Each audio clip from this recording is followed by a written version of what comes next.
A indústria do petróleo responde por cerca de 70% das emissões de gases de efeito estufa no mundo.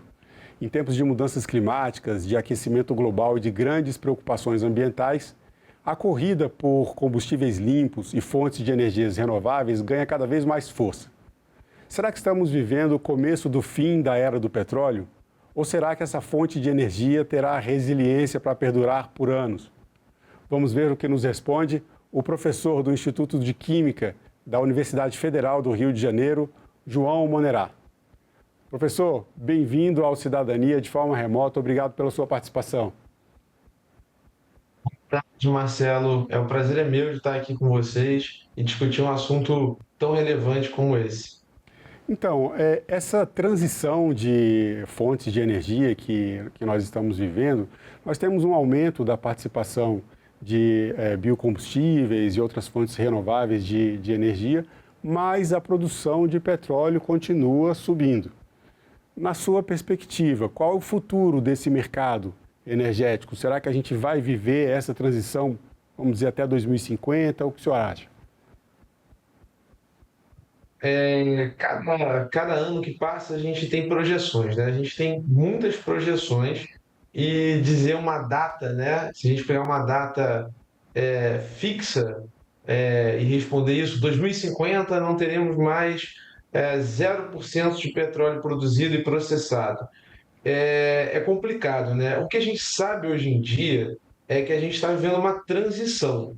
E o quão rápido vai ser essa transição energética é o que determina aí quando a gente de fato vai se ver livre do petróleo. Mas quando a gente fala dessa forma, a civilização parece, de certa forma, até uma ingratidão a uma indústria que gera tanto emprego e que foi a grande responsável aí no último século pelo desenvolvimento, né?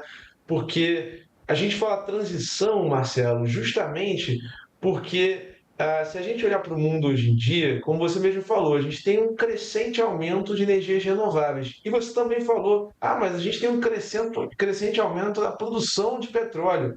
Mas, ué, isso não faz sentido. Se uma coisa vem para substituir a outra, mas não é bem assim, né? Porque, vamos lá, se a gente, para a gente entender isso, a gente tem que entender que tem cada vez mais pessoas e a demanda per capita de energia também é cada vez maior, mesmo com os ganhos de eficiência que a gente tem aí em eletrodomésticos, em carros e no transporte, ainda assim a gente tem uma vida cada vez mais confortável, em média, e por esse motivo a gente, em média, tem consumido cada vez mais energia. Então, se a gente olhar para o mundo, Marcelo, a gente tem assim perto de 70% da energia global dependendo de fontes não renováveis. No Brasil, esse número já é melhor. Então, está aí até uma parte da resposta, né? No Brasil, a gente está avançado nessa transição. A gente já tem quase 50% da matriz vindo de fontes limpas. Mas então, a palavra é transição, porque a gente gradualmente tem que mudar dessas fontes, seja o petróleo, seja o gás natural e o carvão, para fontes mais limpas. E aí tem uma multitude de fontes, né? E só que não pode fazer isso de um dia para a noite, porque, vamos dizer, se a gente tem 50% vindo de matriz renovável, a gente não pode chegar lá e falar, não, agora a gente vai usar só renovável, porque a gente vai. É como se a gente obrigasse cada brasileiro, brasileira, a deixar metade da casa sem luz, né? Uma analogia boa é essa. Então, é um problema mais complexo do que uma simples substituição. Agora, a gente tem esses vários combustíveis alternativos, como você colocou, hidrogênio, biocombustíveis, outros metais que podem também servir como fonte de energia. Na sua opinião, ou dentro da sua área de conhecimento, qual dessas fontes deve liderar essa transição? Essa é uma pergunta muito boa, Marcelo, porque a resposta até parece com a primeira, mas é o seguinte: tem coisas, tem tem certas vantagens competitivas de cada tipo dessas energias quando a gente olha essa transição, né? Então, como a gente falou, o petróleo não vai acabar do dia para a noite. Se não vai acabar do dia para a noite, a gente tem uma coisa, tem que ter alguma coisa que faça nossos carros, por exemplo, funcionarem de maneira mais limpa. Então, a gente já tem aqui, a gente é protagonista no Brasil desde a década de 70 o etanol, né? E a gente aí vê uma indústria pujante, crescente, com uma expressão, e todo mundo aqui, quase todo brasileiro que possui carro, possui algum carro flex. Então, vocês vejam que isso já é um grande avanço, né? Então, você utiliza uma infraestrutura criada por petróleo, utilizando um combustível que tem uma intensidade de carbono, tem uma emissão, é muito melhor para o meio ambiente, né? Mas aí você me pergunta, hidrogênio, hidrogênio é a bola da vez, né?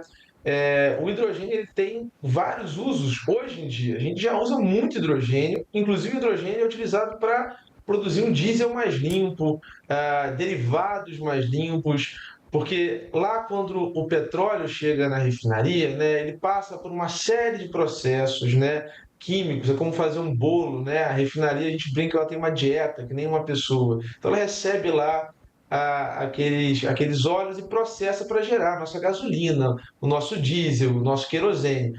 E um dos processos é um processo que chama hidrotratamento, hidro de hidrogênio. Por quê? Porque o hidrogênio ele é utilizado para retirar componentes do petróleo que vêm lá junto com o petróleo que fazem mal ao meio ambiente, como o nitrogênio, o enxofre. Então, veja que já é uma coisa que tem uma utilização para combustível.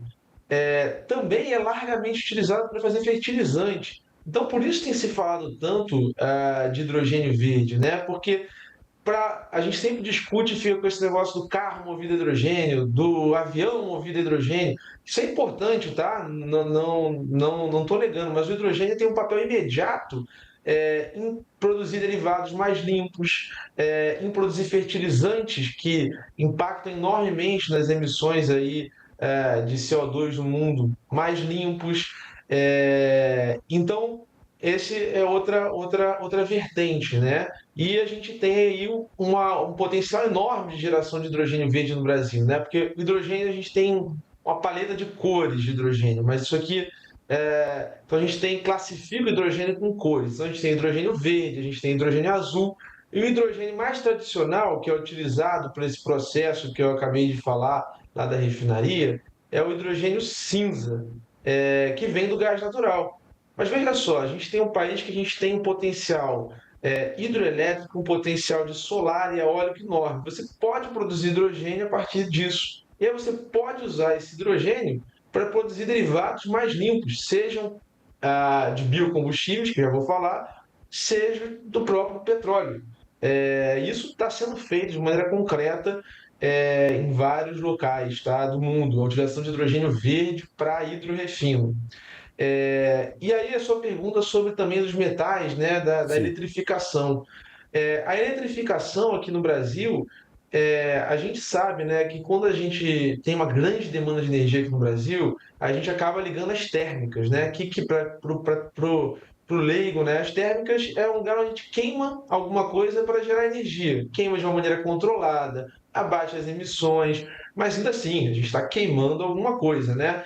Que pode ser, inclusive, matéria-prima biocombustível, né? Alguns locais termoelétricas no norte, a gente utiliza biodiesel, por exemplo, que aí é uma maneira de se mitigar as emissões aí de carbono.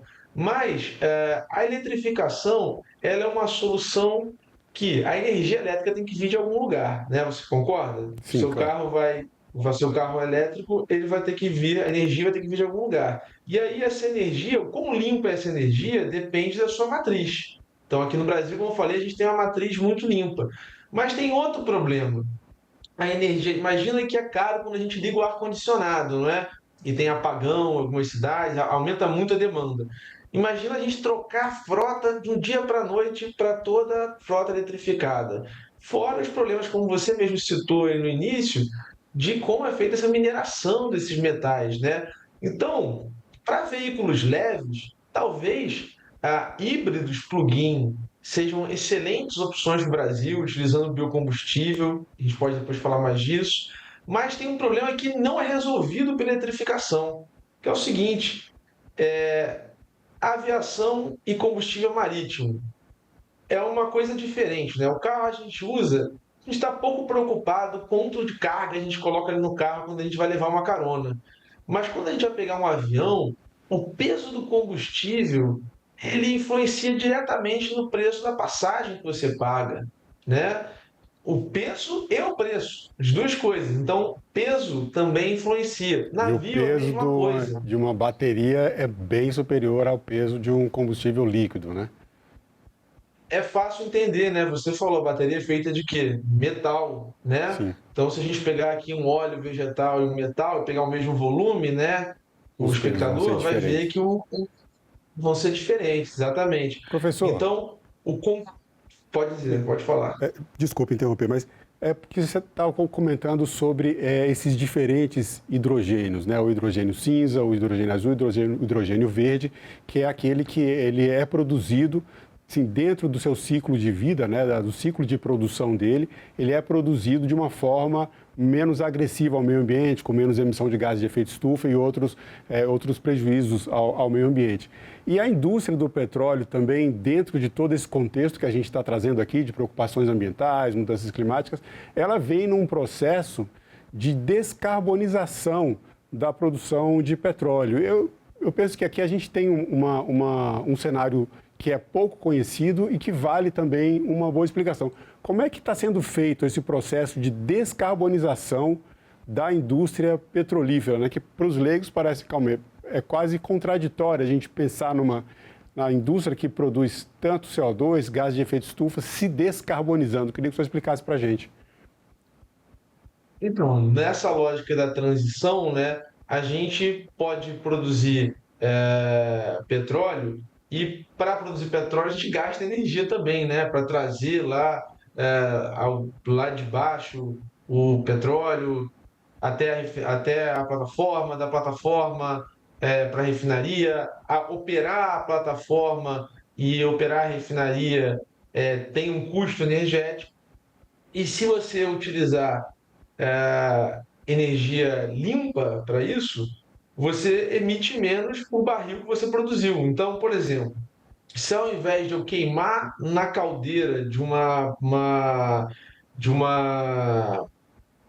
plataforma de petróleo um combustível, eu puder ter uma geração de energia eólica offshore, né, que tem se discutido muito no Rio Grande do Norte, acoplada, e eu aquecer com energia, por exemplo, elétrica limpa essa plataforma, eu estou produzir o petróleo, que depois vai ser utilizado para gerar derivados, mas nesse processo de produção eu deixei de queimar algum combustível, deixei de utilizar algum combustível, deixei de utilizar a energia de um gerador, ao invés disso, eu utilizei energia limpa, né? E só um adendo, né? O hidrogênio verde, Marcelo, ele tem essa nome verde, né? E a gente sempre vincula coisa mais limpa, mas no cenário de hidrogênio hoje em dia, quando a gente fala hidrogênio verde, é muito específico, Marcelo. É hidrogênio que vem de eletrólise da água, que vem de energia solar ou eólica.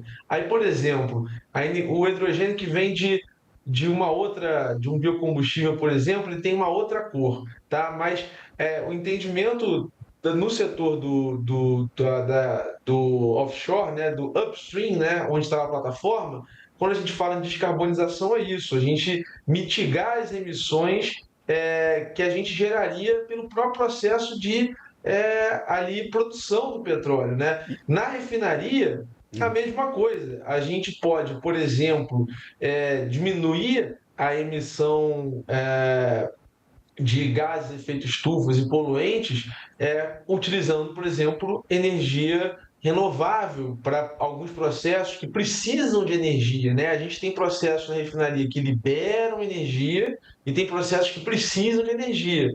Se nesses processos que a gente precisa de energia, a gente utiliza energia renovável, a gente diminui a emissão de CO2 por derivado produzido e, por consequência, né, a gente cria essa palavra aí que parece um nonsense, que é esse termo, né, descarbonização da indústria de petróleo. Mas não, como você vê, não é tão complicado assim de entender. E falando sobre os biocombustíveis, como é que está a participação dos biocombustíveis na matriz energética brasileira hoje? Olha, o Brasil, sem dúvida, é um dos países que é mais competitivo no que diz respeito a biocombustível, né? Nós somos o segundo maior produtor de biodiesel e o segundo maior produtor de etanol também, só perdendo para os Estados Unidos. Recentemente, né, tem um programa liderado aí pelo MME e o Conselho Nacional de Política Energética, né, o Combustível do Futuro. A gente está indo ainda mais à frente. A gente está começando a olhar, como você falou, hidrogênio, começando a olhar via de biocombustível, por exemplo, a partir de etanol. A gente está olhando também bioquerosene e combustível marítimo renovável, que, como eu falei, são coisas assim que, esses sim, talvez sejam mais perenes até do que os outros. Apesar do que, no papel de descarbonização a curto prazo, o etanol e o biodiesel têm muito a contribuir e tem muito desenvolvimento tecnológico ainda acontecendo, né? No etanol a gente tem o etanol de segunda geração, no biodiesel a gente tem produtos cada vez melhores em termos de propriedade de fluxo a frio, em termos de estabilidade de oxidação, ou seja, qualidade melhor do produto, né? E do etanol, por exemplo, outras fontes de produção de etanol. Então, nesse cenário, o Brasil tem uma grande oportunidade, que é o seguinte: a gente pode escolher, por exemplo, ir para o híbrido, porque aqui no Brasil a gente tem uma situação onde a indústria de biocombustíveis, ela trabalha, como um todo, ela trabalha em harmonia com um setor que é muito forte aqui no Brasil, que é o setor agrícola, né? O setor agro. E então a gente é muito competitivo no setor agro internacionalmente, e como subproduto dessa produção, né, a gente também tem a produção de biocombustível, que para a sociedade brasileira é importantíssimo, porque a gente tem um combustível que é mais limpo, num preço competitivo com os combustíveis fósseis, o que faz, por exemplo, a nossa matriz já ser tão mais limpa do que a média do mundo. E aí, agora, eu falei muito que a gente tem muito, a gente é pioneiro em biodiesel e etanol, né? Então a gente teve lá na década de 70 o início da indústria etanol e com um programa lá até iniciado no governo Lula também em 2004, o Programa Nacional de Biodiesel, e são duas indústrias pujantes e crescentes aqui no Brasil que empregam muita gente e que desenvolvem muita tecnologia, porque veja só, os arranjos que a gente tem aqui no Brasil não são iguais aos que a gente tem nos Estados Unidos. Mas a gente agora tem que atacar, e o governo e toda a sociedade está de olho nisso, atacar os combustíveis de aviação e os combustíveis marítimos renováveis, justamente para que a gente possa descarbonizar uma indústria que é global, né? E que, como eu falei, ela tem um problema que é bem mais difícil de tentar se resolver com a eletrificação. A competitividade, Então, por professor, exemplo, você falou claro. dessa competitividade. A competitividade dos biocombustíveis, em termos de preço, de escala, eles, até que ponto essa diferença que a gente tem de economia de escala, de preço, podem prejudicar o avanço desses combustíveis dentro do mercado? Uma disputa, por exemplo, no caso dos transportes, né? A gente teve uma situação em que um Conselho Nacional de Política Energética, ele haveria e tinha uma medida para aumentar a quantidade de biocombustível adicionada ao nosso diesel, como a gente tem com a gasolina, ali nos 27%. Acontece que o preço do biocombustível iria elevar o preço do diesel na bomba. E com isso, o Conselho voltou atrás, né, revisou a medida e manteve um percentual mais baixo. É possível esse preço atrapalhar, ou então as tecnologias que estão sendo desenvolvidas podem favorecer de forma que seja realmente competitivo em termos de preço e de eficiência energética? Com certeza. esse desafio aí, né, é vivido por qualquer nova opção, né? Porque como você tem uma indústria que trabalhou 100 anos e outra que está há 20, obviamente você não pode esperar que a outra indústria seja tão competitiva de cara. Mas isso ocorre porque ambos as matérias-primas para os nossos derivados, quanto para o biocombustível, no caso aí do biodiesel, elas têm um preço aí global, são commodities, né? Então há momentos que o contrário acontece, tá, Marcelo? É importante a gente ressaltar isso. Há momentos que o etanol fica mais barato que o derivado fóssil equivalente, que é a gasolina, e que o biodiesel fica mais barato do que o diesel. Então é uma política mais de Estado. Se a gente quer uma matriz mais limpa, menos emissões, realmente isso tem algum custo. Assim como, por exemplo, no caso da navegação, quando se tomou a decisão de começar a descarbonizar a navegação mundialmente e a aviação, também se há um custo. Cabe a gente trabalhar em inovações tecnológicas para diminuir esse custo para a sociedade e aumentar, assim, acelerar essa transição, né? E sobre a sua pergunta especificamente do biodiesel, um caminho que a gente tem aqui muito interessante no Brasil, Marcelo, é a valorização de coprodutos, né? Para cada litro que a gente produz biodiesel, a gente também produz uma outra coisa que chama glicerol, por exemplo, que é uma coisa que é utilizada em vários fármacos.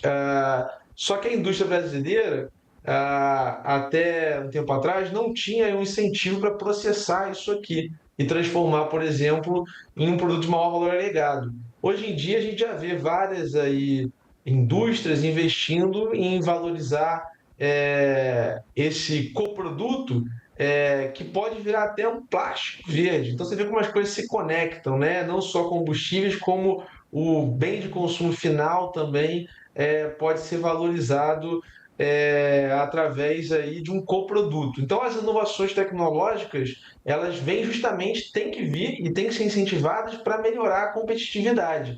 E a gente espera aí tanto o etanol quanto o biodiesel que a gente continue crescendo a participação, né? A gente já tem países no mundo que utilizam 35% de biodiesel. É, então, assim, não é uma limitação técnica, mas assim como eu falei lá do petróleo, a gente tem que entender que existe um equilíbrio é, entre o ritmo que a gente faz, entre a demanda que cresce, a demanda de diesel, é, e a capacidade de produção, né? Mas a gente importa muito diesel, Marcelo. Então, assim, até para trazer empregos para o Brasil é uma medida interessante. Agora, a gente vem recompondo esse aumento aí do biodiesel e é fundamental. O biodiesel e o etanol são fundamentais para a descarbonização no curto prazo. E mais que isso, a gente estava falando aqui de combustível de navegação, né? E de aviação que eu falei que a gente vai precisar disso porque são mercados globais, né? Não dá para um navio sair daqui seguindo uma regra, chegar em outro lugar e ter outra regra. A aviação é a mesma coisa.